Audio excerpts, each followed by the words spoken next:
adik-adik yang Tuhan Yesus kasihi, jumpa lagi dengan Kak Trias dalam Doremi, Doa dan Renungan Misioner pada hari Jumat 2 September 2022. Hari ini kita akan membaca dan merenungkan sabda Tuhan dari Injil Lukas tentang tradisi puasa. Namun sebelum itu, mari kita mengawalinya dengan doa. Dalam nama Bapa dan Putra dan Roh Kudus, amin. Bapa yang maha baik, kami bersyukur atas kasih-Mu dalam hidup kami sampai saat ini.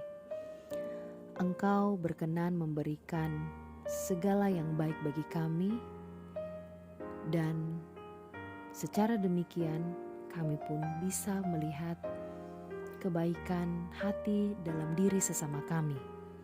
Berilah kami hati yang tulus dengan bimbingan Roh Kudus-Mu. Demi Yesus Kristus, Tuhan kami. Amin. Dalam nama Bapa dan Putra dan Roh Kudus. Amin. Sekarang mari kita buka Injil Lukas pasal 5 ayat 33 sampai 39. Inilah Injil suci menurut Lukas. Dimuliakanlah Tuhan. Sekali peristiwa, orang-orang Farisi dan ahli-ahli Taurat berkata kepada Yesus, "Murid-murid Yohanes sering berpuasa dan sembahyang. Demikian pula murid-murid orang Farisi. Tetapi murid-muridmu makan dan minum." Yesus menjawab, "Dapatkah sahabat mempelai disuruh berpuasa selagi mempelai itu bersama mereka? Tetapi akan datang waktunya mempelai diambil dari mereka. Pada waktu itulah mereka akan berpuasa." Yesus mengatakan juga suatu perumpamaan kepada mereka. Tiada seorang pun mengoyakkan secarik kain dari baju yang baru untuk ditambalkan pada baju yang tua. Sebab jika demikian, yang baru itu pun akan koyak. Apalagi kain penambal yang dikoyakkan dari baju baru tidak akan cocok pada baju yang tua. Demikian juga tiada seorang pun mengisikan anggur baru ke dalam kantong kulit yang tua.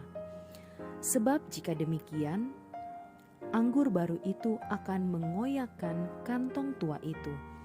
Lalu anggur akan terbuang dan kantong itu pun hancur. Tetapi anggur baru harus disimpan dalam kantong yang baru pula. Dan tiada seorang pun yang telah minum anggur tua ingin minum anggur yang baru. Sebab ia akan berkata, anggur yang tua lebih baik. Demikianlah sabda Tuhan. Terpujilah Kristus. Bacaan hari ini berkaitan dengan tradisi berpuasa. Orang yang melakukan puasa itu sebaiknya bukan karena kewajiban, bukan juga karena aturan-aturan, bukan juga karena takut akan hukuman, dan bukan juga karena arus dan ingin dilihat sebagai orang yang saleh.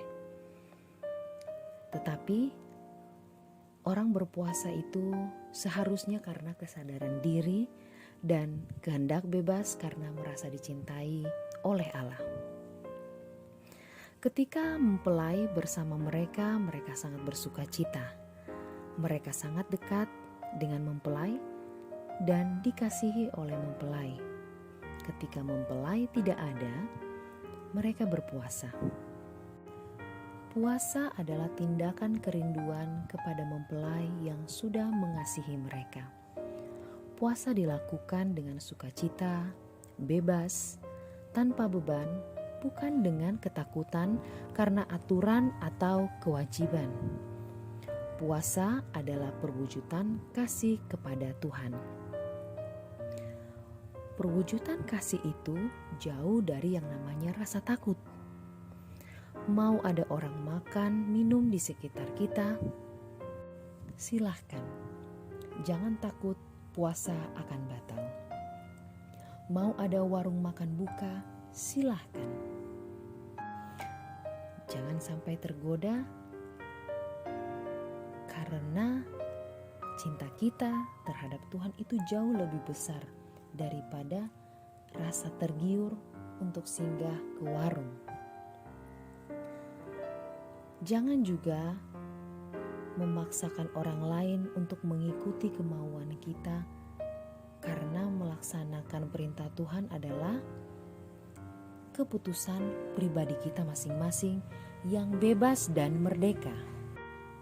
Yesus menegaskan penghayatan iman itu adalah tindakan pribadi yang bebas.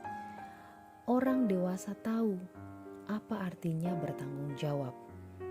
Ketika orang sudah dewasa dalam beriman, ia tidak perlu lagi dipaksa. Harus begini, harus begitu. Berbeda dengan orang-orang Farisi. Mereka ingin memaksakan kepada murid-murid Yesus untuk berpuasa seperti mereka. Kalau apa-apa harus dipaksa dengan aturan kewajiban. Nah, ini berarti nanti tidak akan dewasa dalam hal iman dan akan menimbulkan rasa beban dan rasa takut. Sekali lagi, ingin ditegaskan oleh Yesus bahwa melakukan kewajiban iman itu adalah tindakan yang bebas, yang dilakukan dengan sukacita karena kita merasa dikasihi oleh Allah. Semoga demikian. Amin. Untuk mengakhiri permenungan kita hari ini, mari kita berdoa dengan doa anak misioner Indonesia. Dalam nama Bapa dan Putra dan Roh Kudus. Amin. Tuhan Yesus, Engkau diutus Bapa menjadi berkat bagi dunia, menjadi selamat bagi manusia. Utuslah kami anak-anak-Mu di Indonesia untuk menjadi sahabat yang kuat bagi yang lemah, sahabat yang rela berkorban bagi yang menderita payah, sahabat penghibur bagi yang sakit dan gelisah.